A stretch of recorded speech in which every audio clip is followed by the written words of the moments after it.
voilà, grosso modo, l'idée que je voulais développer à travers ce premier verset, Inch'Allah, sous réserve de revenir à développer le reste du paragraphe. Inch'Allah, on parlera du Coran, de la Sainte Écriture coranique, on parlera du Dua, contenu dans le même élan de ce paragraphe coranique. Voilà, si vous avez des questions, du commentaire, n'hésitez pas, Inch'Allah. J'ai une question, moi, dans le verset 177, ils traduisent la piété consiste, etc. Mais la piété, donc ils disent, c'est croire en Dieu, le jour dernier, mais ils notent pas croire en la prédestinée. Prédestination, c'est normal. Qu'ils ne citent pas, c'est pas les 6 piliers de la foi dont ils parlent. La piété, c'est pas les 6 piliers de la foi. Entre autres, parce que là, on a les éléments de la foi et les éléments de la pratique. Hein, il y a l'iman, il y a l'islam, tu vois, il y a le côté foi, les éléments de la foi, les éléments cultuels, la pratique culturelle islamique. Hein, et ça déborde sur les aspects transactionnels, sur les engagements, sur l'engagement ramené à son expression la plus sacrificielle, qui est le jihad, Sabirina fil basa, et il met ça en valeur. Quand on a entrepris, je ne sais pas si vous vous rappelez, c'était donc toutes les qualités étaient citées au cas sujet, parfois, sauf au Sabirin, donc ça change. Normalement, on a une coordination, il y a le wal, la conjonction de coordination, ou l'atf, n'est-ce pas? Normalement, on doit les accorder, les qualités. Si on a le cas sujet, c'est toujours le cas sujet. Si on a le cas direct, c'est toujours le cas direct. Si on a le cas indirect, mais là, on a le cas sujet, parfois, après un certain moment, on fait le cas direct, mansouba, au sabirin. C'est pour sous-entendre donc, et je mets en valeur, n'est-ce pas, ceux qui sont dans l'endurance, dans quelques circonstances que ce soit. Il cite les 3 circonstances fondamentales, hein, dans la maladie, n'est-ce pas, dans les calamités naturelles, les séismes, tout ça, et dans l'adversité, aussi lorsque la guerre fait rage aussi, les hommes vertueux ne mollissent pas, n'est-ce pas, dans leur foi, ils continuent à être dans leur élan, dans leur ferveur spirituelle. Juste pour revenir à la prédestination, dans le Coran, tu ne trouves jamais, parce qu'à maintes reprises, Allah a cité les piliers de la foi, il cite les 5 piliers.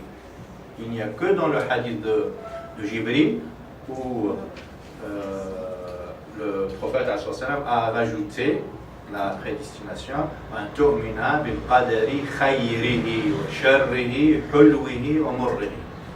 n'est-ce pas? Voilà. Et d'accorder foi à la prédestination, à la préscience, la prédestination de Dieu, en bien ou en mal, faste et néfaste, n'est-ce pas, pour le bien et pour le pire.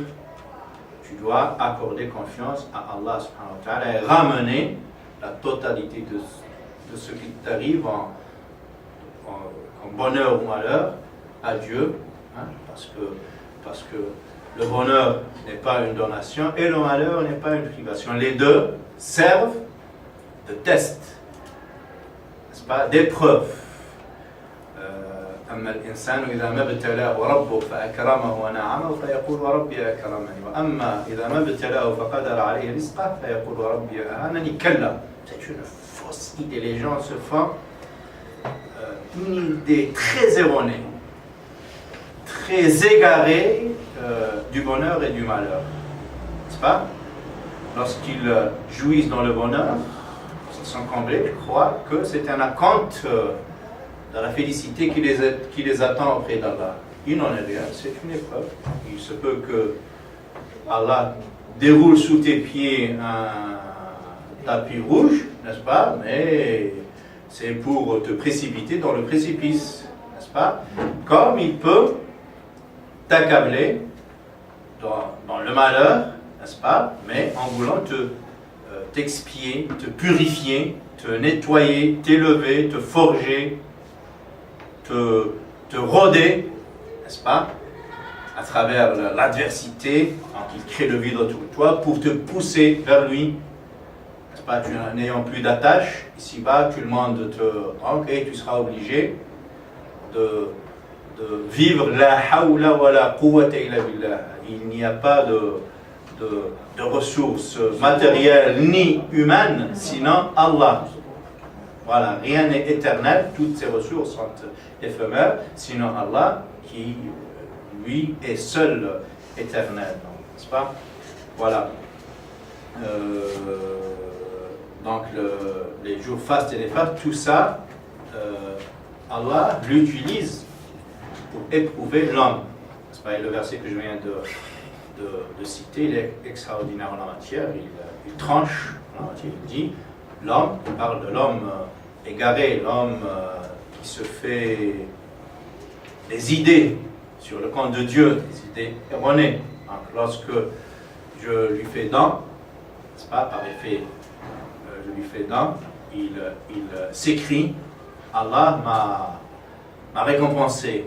Et lorsque je restreins mes largesses, je le mets dans l'étroitesse matérielle, n'est-ce pas, il craque et il dit que Allah me hait et m'a puni.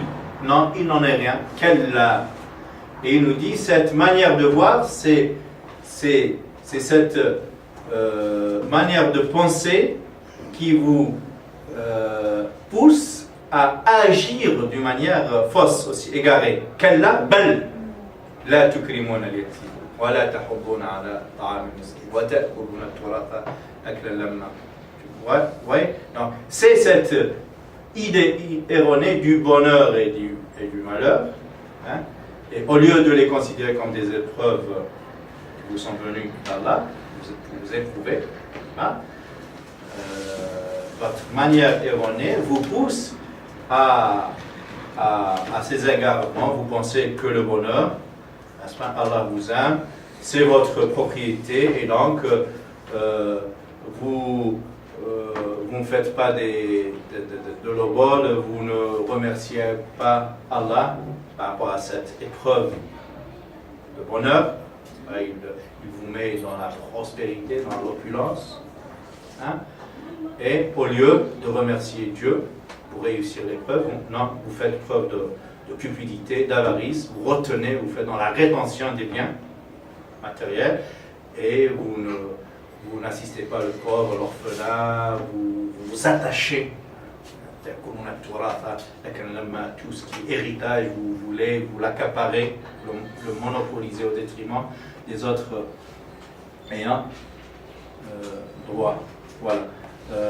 Juste pour dire que je reviens à Hassan, dans le Coran, donc ça, Allah s'est toujours contenté des 5 piliers, et s'agissant du 6e, comme il fait partie de la foi en Allah, parce que dire la préscience d'Allah, c'est une qualité, une perfection, c'est un attribut excellentissime d'Allah.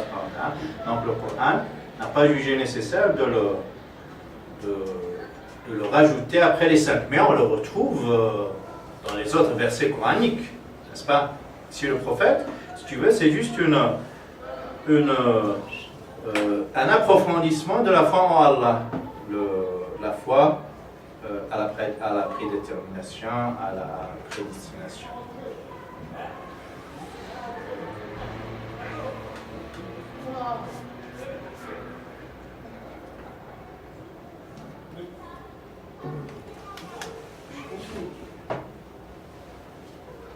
J'avais une question, c'est par rapport à l'enchaînement en fait, des shayatin.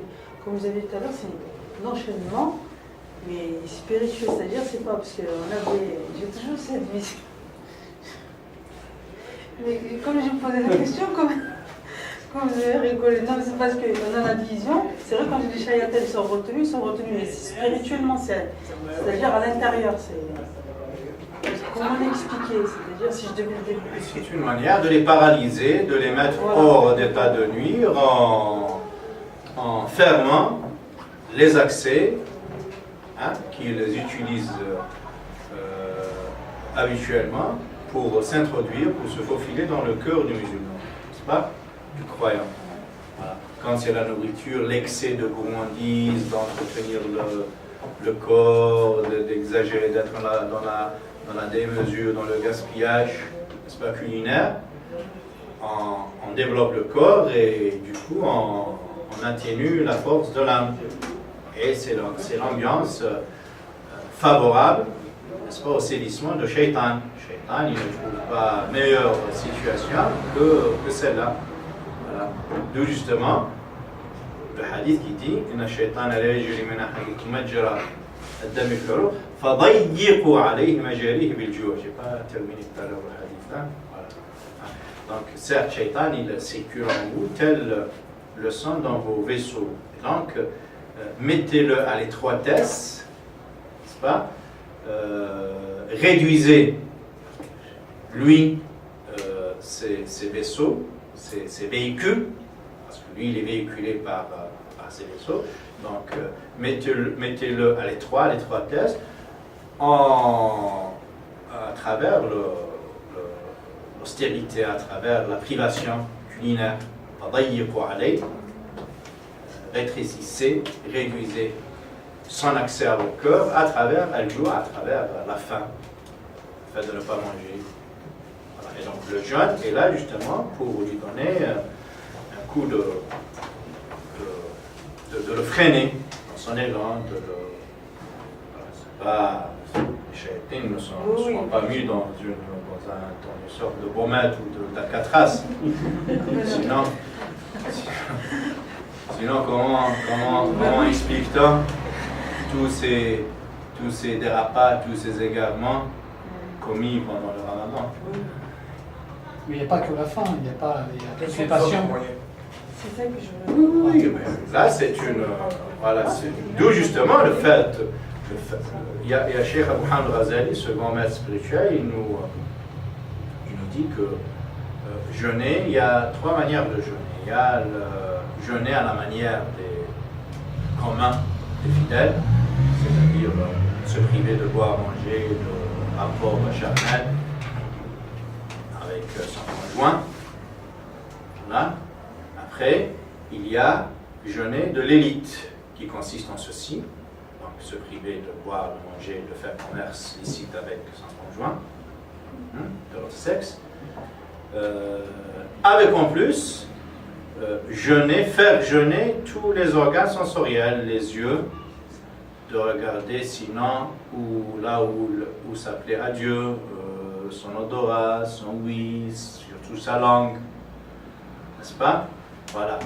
Et c'est justement c'est ce qui a fait mériter aux jeunes d'être qualifiés de junna, un bouclier, as-sawmu junna. إن كان صومه وإذا كان صوم أحدكم فلا يسخب ولا يرفث ولا يسخب. Donc le jeûne est comme un bouclier contre Shaitan, contre ses frappes, ses projectiles. Il frappe et le jeûne il est là pour nous servir de bouclier, n'est-ce pas? Et ce qui met en déroute les machinations de Shaitan, lui il continuera à sévir, n'est-ce pas? Mais notre jeûne, n'est-ce pas, ramené à la perfection, est censé lui barrer la route qui le mène droit dans nos cœurs, dans nos consciences. Voilà. Voilà l'idée de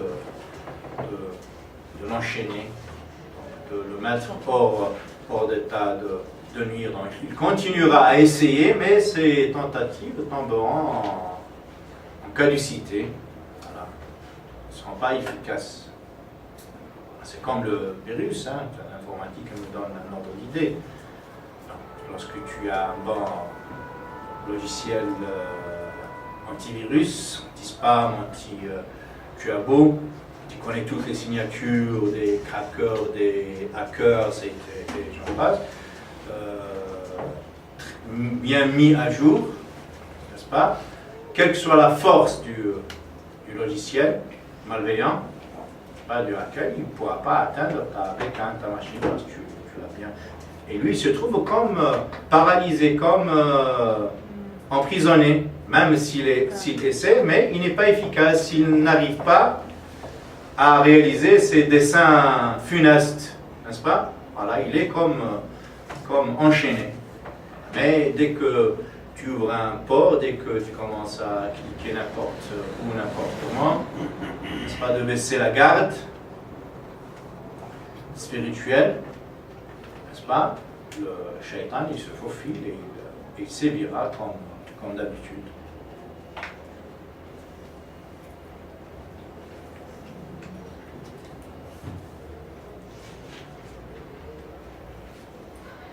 Il y a un son dans l'adoration aussi. Le Un son dans l'adoration. Une sorte d'adoration. Par exemple, des femmes maintenant le sortent partout. Par une lunette 90 euros.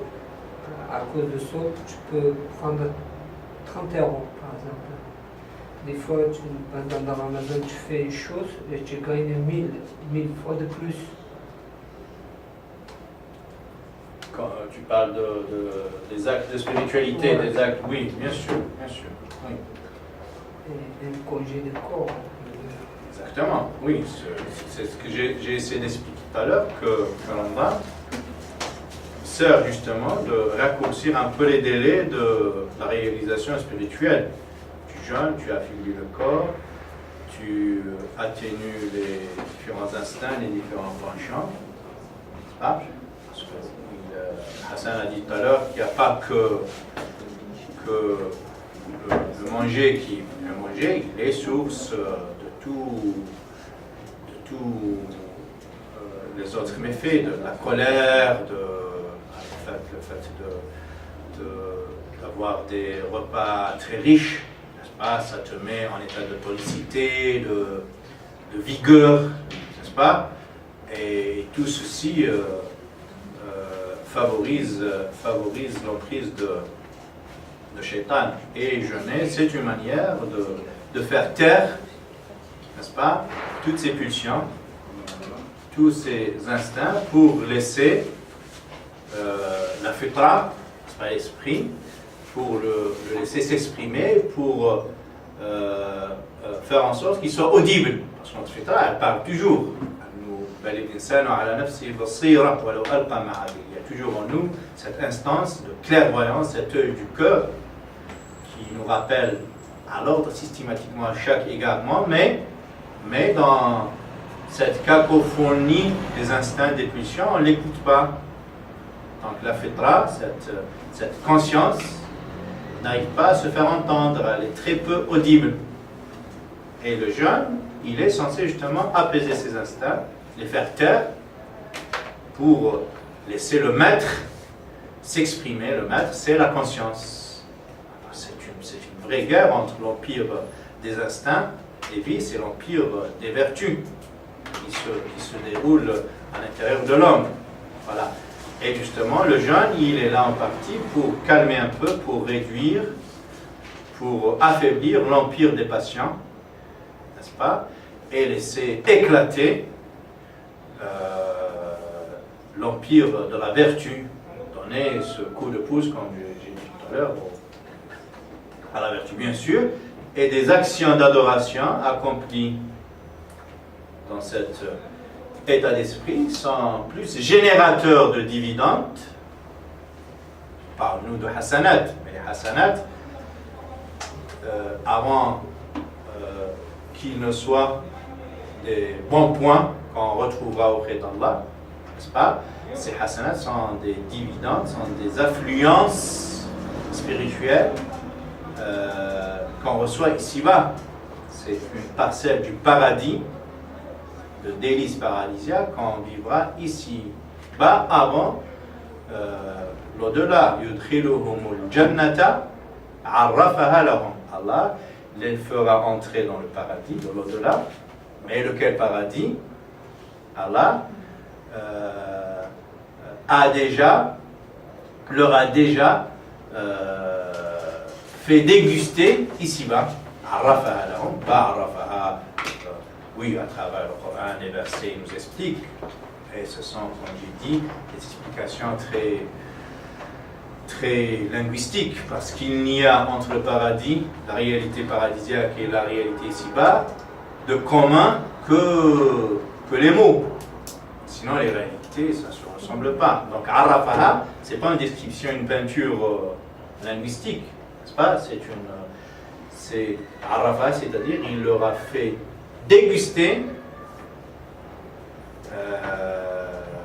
cette saveur paradisiaque ici-bas, et cette saveur, justement, on la retrouve après l'effort du relancement.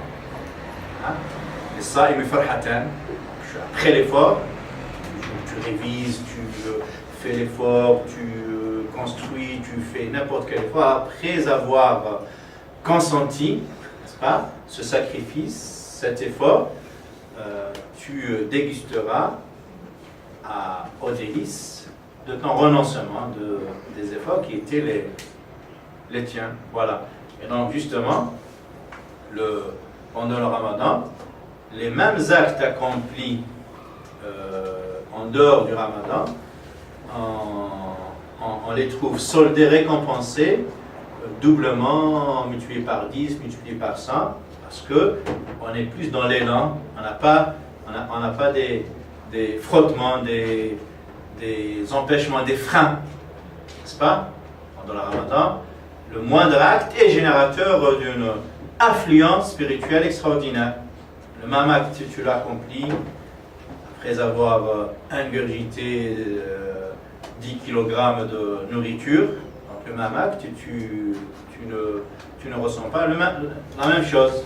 C'est pas, tu lis quelques versets, tu lis une sourate de 100 versets après avoir même mangé 5 kilos, et tu lis un petit paragraphe pendant le jeûne, ce n'est jamais pareil. N'est-ce pas? Le peu de choses que tu fais réaliseront plus d'effets spirituels que d'habitude.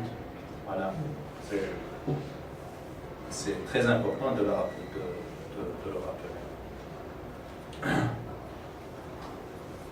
Excusez-moi, je peux vous poser une question? Bien sûr, Excusez-moi l'ignorance, mais si j'ai bien compris, vous disiez que pendant la période du Ramadan, pendant le jeûne, du fait que nos vaisseaux et notre organisme est un peu au ralenti, dû au manque de nourriture et tout ce qui s'ensuit, Shaitan se calme, n'est pas ravitaillé par tout ce qu'a fait.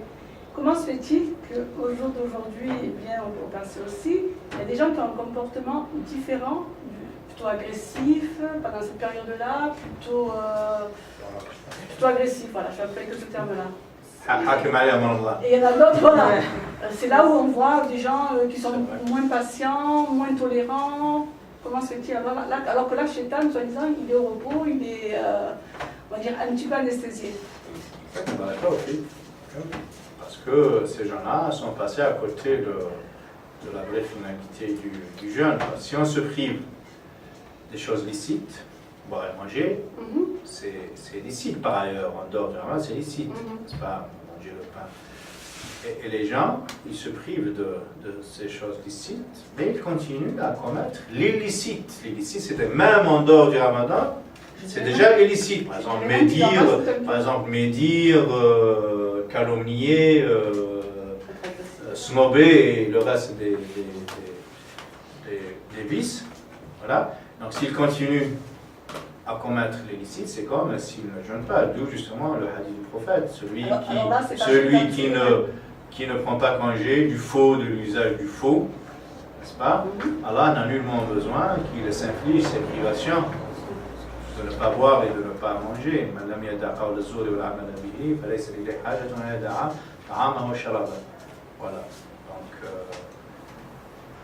Voilà. Donc c'est le fait de ne pas comprendre la finalité du je prive le corps, et en même temps il faut que j'utilise cette aubaine, cette opportunité, parce que là je dégage un peu l'âme, elle était scellée, elle était prisonnière du corps, donc je la libère un peu, et la libérer pour imprimer en elle des valeurs, pour lire le Coran, pour l'exposer à des fréquentations pieuses, pour être dans l'échange autour d'un savoir spirituel, Se remettre d'un en verset, d'un... Hein? Se remettre en question aussi. Exactement, voilà. Donc je la décoince, n'est-ce pas, de ce piège, de ce guet-apens corporel, pour l'alimenter. Mais si je la décoince, si je la laisse, la pauvre, dans son état anorexique, c'est comme si je n'ai rien fait. Au contraire, je continue à médire, je continue à faire les mauvaises fréquentations, à exposer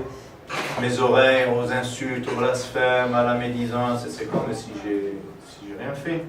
Alors excusez-moi, alors si je comprends bien, si je peux résumer ça, en fin de compte, c'est pas Shaitan qui réveille toutes ces pulsions, c'est l'être humain. Ah oui, c'est nous qui ouvrons Voilà. Parce que Shaitan, c'est ces bien- accès que Shaitan utilise allègrement pour s'introduire en nous et faire son travail. C'est sa vocation à venir.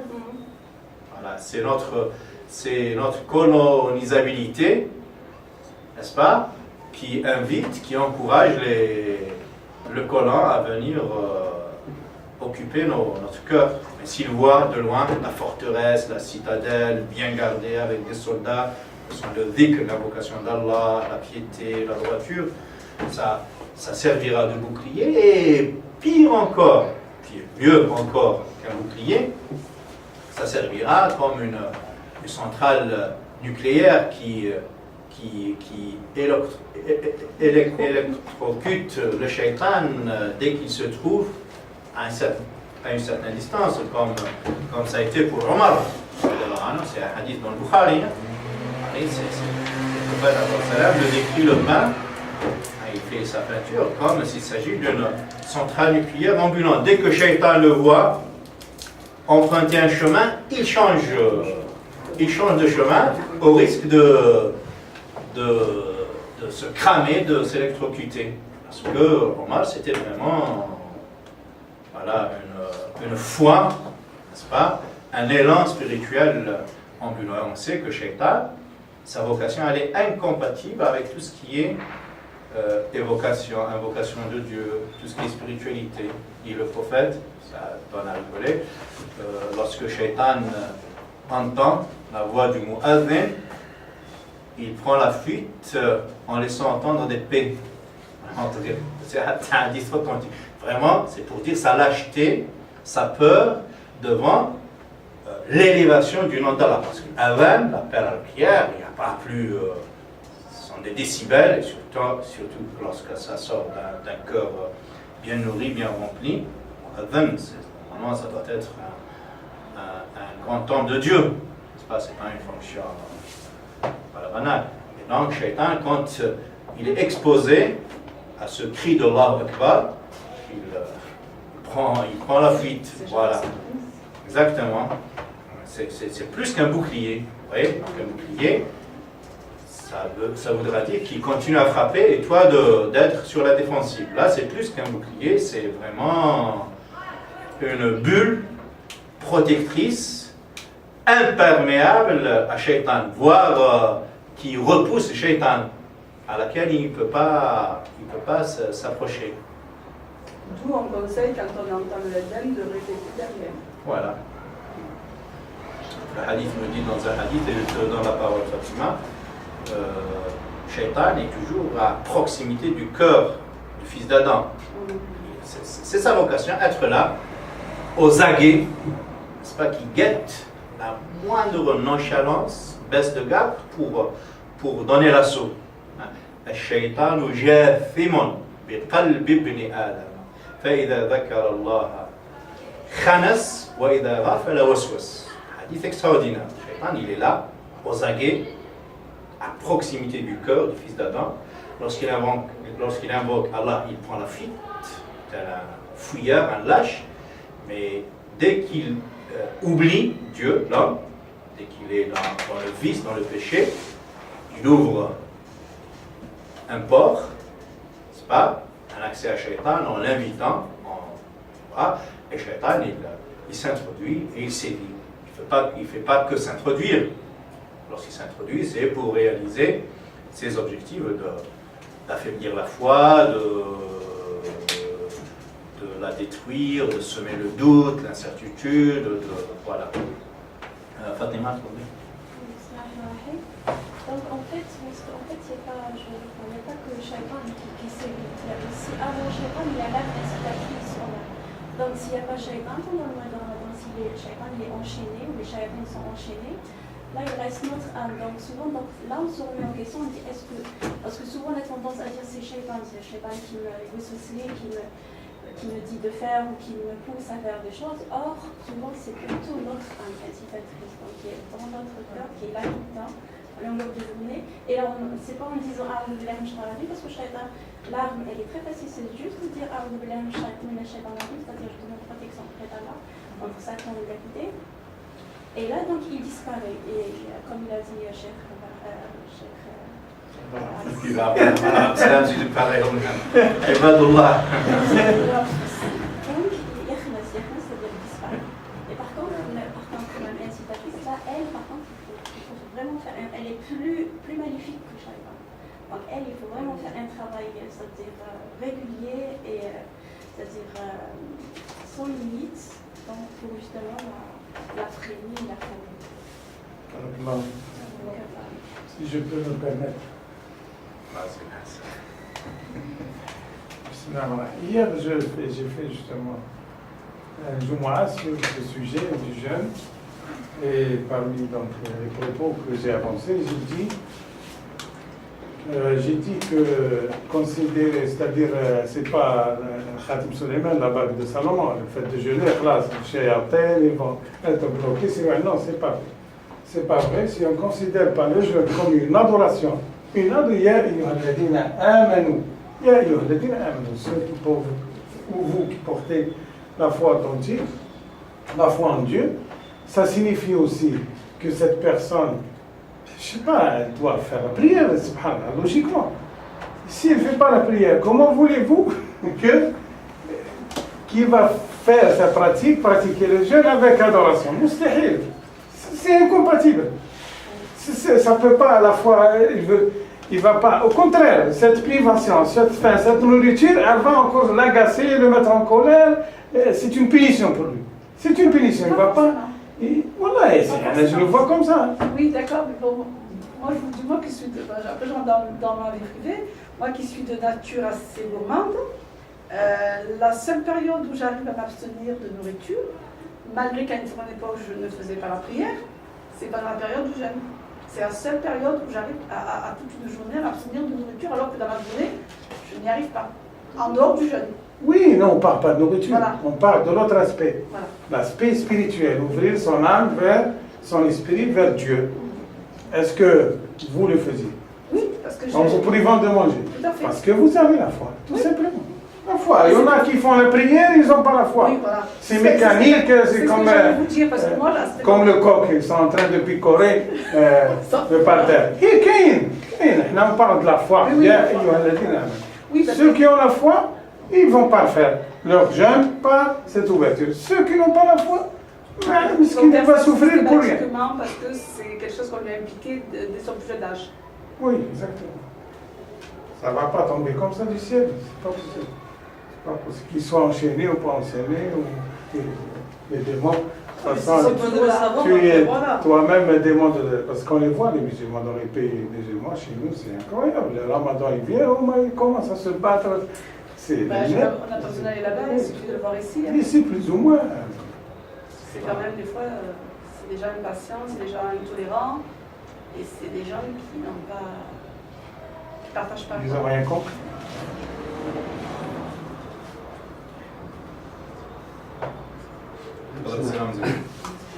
Une petite question, y a-t-il une forme, enfin, des points communs avec le pèlerinage au niveau de l'abstinence, et en contrepartie c'est la fatigue lors du pèlerinage? N'est-ce pas une autre forme aussi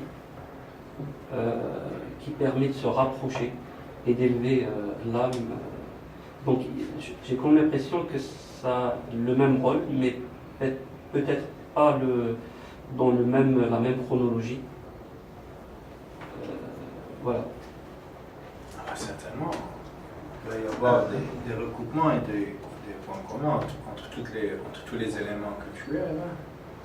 Déjà, c'est que tout le culte islamique est fait pour consolider la verticalité, mais pour déborder aussi sur l'horizontalité.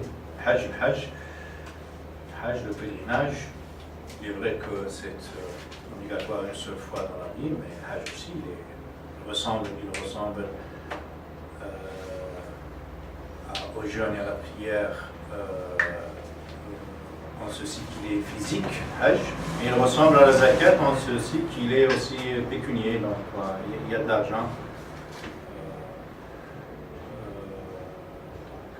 En fait, c'est la synthèse de tous les cultes. D'où justement, nos fuqaha, quand ils ont traité la thématique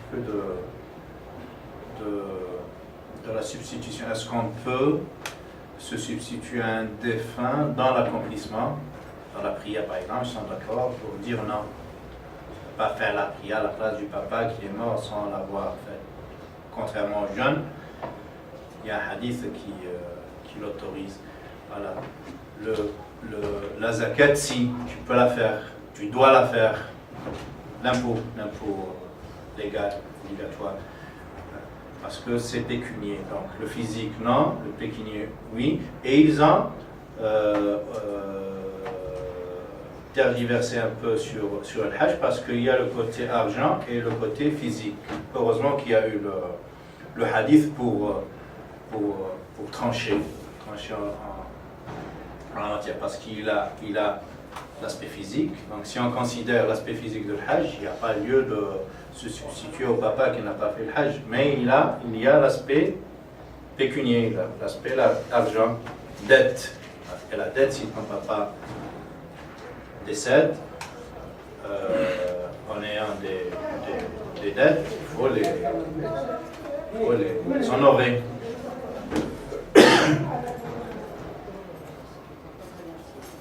Oui, et de toute façon, dans le Coran, contrairement aux idées reçues, il n'y a pas un élément de culte qui n'ait été pourvu de son bien fondé. Généralement, on dit que le culte a été prescrit pour l'observer, pour adorer Allah, et on n'a pas besoin de saisir l'intelligence, le bien fondé du culte. C'est pas vrai. On n'a pas besoin de saisir les détails du culte. Pourquoi la prière de midi c'est 4 rak'ah? C'est vrai, pour le détail, on n'est pas censé connaître mais la prière, Allah nous a expliqué le pourquoi de la prière. Inna salata tanha anil fahsha'i wal munkar. C'est pas ça, la prière, il vous fait prendre congé, n'est-ce pas? Elle vous éloigne, elle crée entre vous et la turpitude. Et le blâmable, elle crée une séparation, une étanchéité entre vous et l'égarement, cette station spirituelle. Le jeûne aussi, on le voit bien, la'allakum tattaqun, c'est pas se contenter de se priver de boire et de manger, de faire commerce halal. Donc il y a taqwa. Allah il cite l'objectif.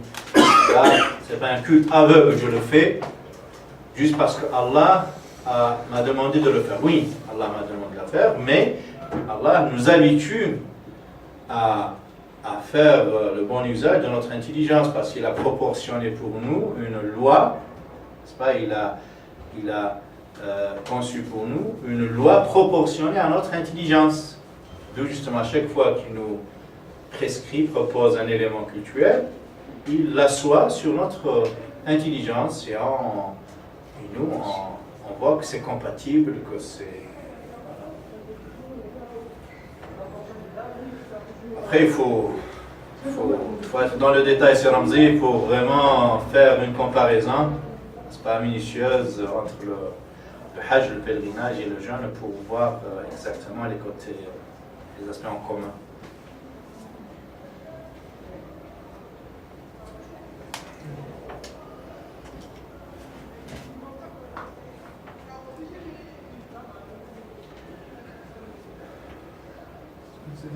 C'est un hadith, Allah il a donné punition du shaitan, il a dit vous êtes qui? Il a dit je suis moi, toi.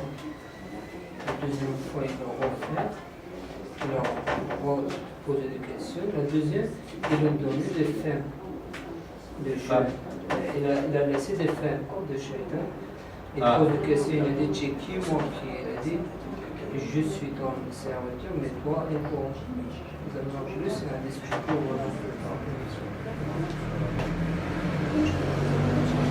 Je m'en rappelle.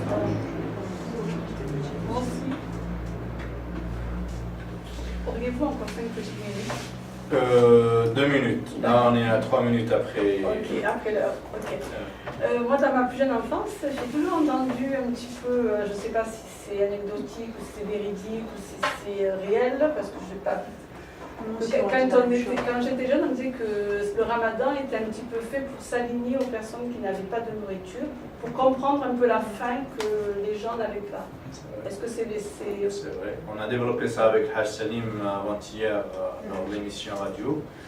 On a dit si on veut résumer le bien fondé du ramadan, la vertu capitale, la visée essentielle, c'est de développer la taqwa qu'on a fait avec équivaloir à la théophilanthropie, on a dit. Théophilanthropie. Théo, c'est-à-dire Dieu, philanthropie, c'est les hommes, c'est développer l'amitié avec Dieu, verticalement, et l'amitié avec les hommes. Donc, j'observe le jeûne pour agréer Dieu, mais cet effort que j'ai accompli, et qui me remplit le cœur, n'est-ce pas, est à même de déborder ce cœur rempli pour toucher, pour rayonner sur mon environnement horizontal. Et on a cité le prophète, justement,